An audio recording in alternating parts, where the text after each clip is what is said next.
ஒரு வழியாக நீண்ட தூரம் நீண்ட நேர பயணத்துக்கு அப்புறம் சிவதரிசனம் சிறப்பாகவே இருந்தது.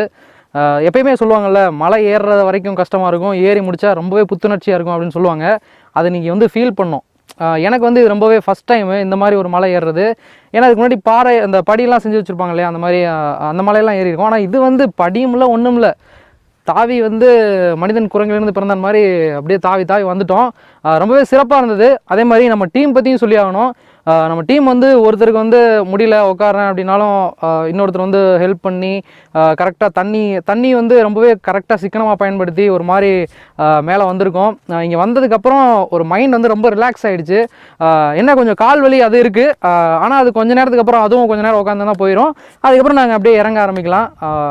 உண்மையிலேயே ரொம்பவே சிறப்பான தரிசனம். மைண்ட் ரிலாக்ஸ் அவ்வளோ ரிலாக்ஸு.